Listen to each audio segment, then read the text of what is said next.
जय श्री राम। सब कोई मना रहा है कि श्री रामचंद्र जी के राज्य अभिषेक में भरत जी आकर के नयन का लाभ उठाएं। सुनिए कथा। बाजहि बाजन विविध विधाना, पुर प्रमोद नहीं जाई बखाना।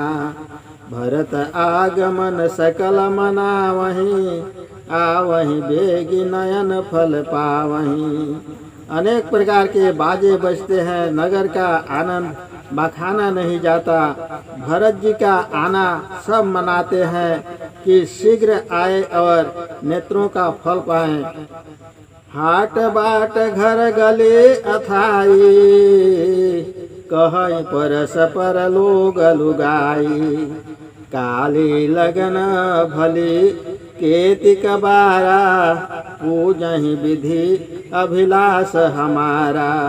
बाजार, सड़क, घर, गली, अथाई अर्थात बैठकों में लोग लुगाई परस्पर कहते हैं, कल की भली लग्न कितनी देर में आएगी, जब विधाता हमारा अभिलाष पूरा करेगा।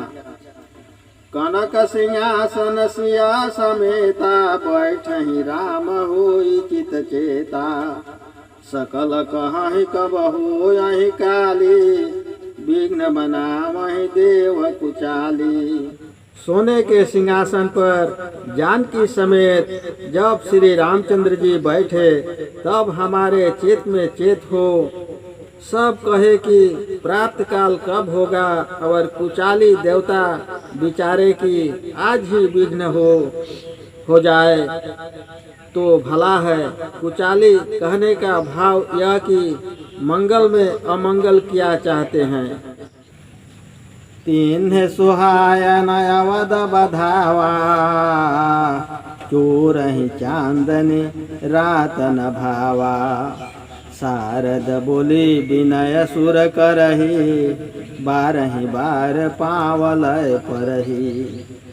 उन्होंने अयोध्या का मंगल अच्छा नहीं लगता, जैसे चांदनी रात सबको भाती है पर चोरों को अच्छी नहीं लगती। सरस्वती को बुला के देवता विनती करते हैं, बार बार चरणों में पड़ते हैं। विपत्ति हमारी बिलो की बड़ी, मातु करिए सो आज।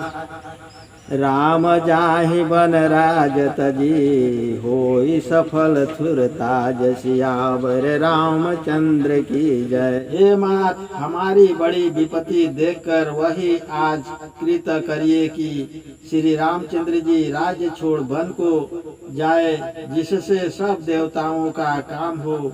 आज ही यह करो, कल को काम बिगड़ जाएगा। सुनि सुर विनय ठाड़ी पछताती, भयउ सरोज विपिन हिम माराती। देखि देव पुनि कहै निहोरी, मातु तो ही नहीं छोड़े खोरी। देवताओं को विनती सुनकर खड़ी होकर पछताती है, बैठी नहीं। पछताने का भाव यह कि इनके बुलाने से मैं क्यों आई।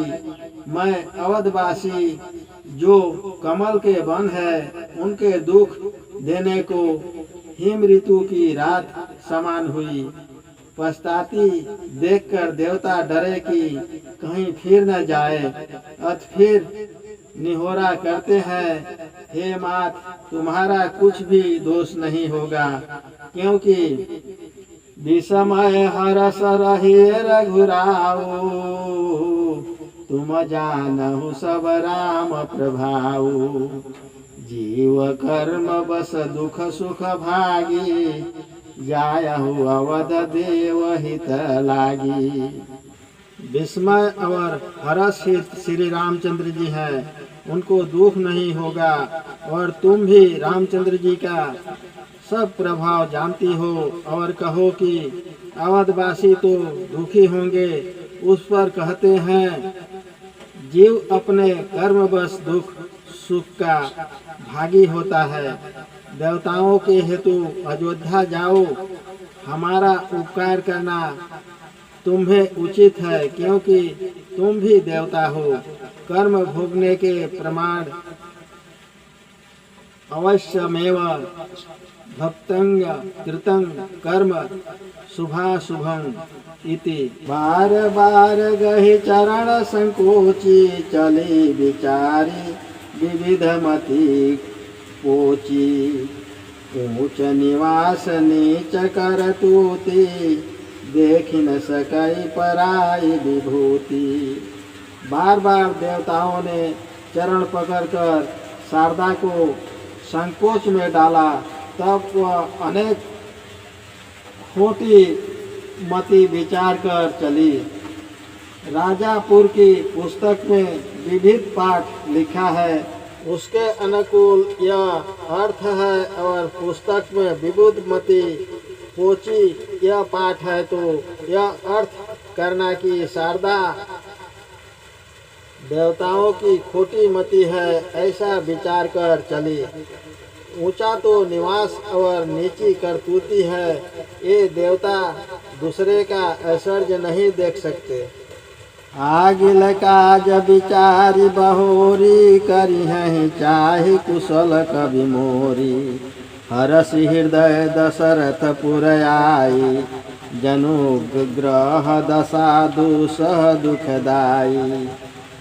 फिर अगला कार्य विचार की, राम जी के बन जाने से गौ ब्राह्मण देवताओं का कार्य होगा, रावण आदि मरेंगे, तब कुशल कवि हमारी चाह करेंगे।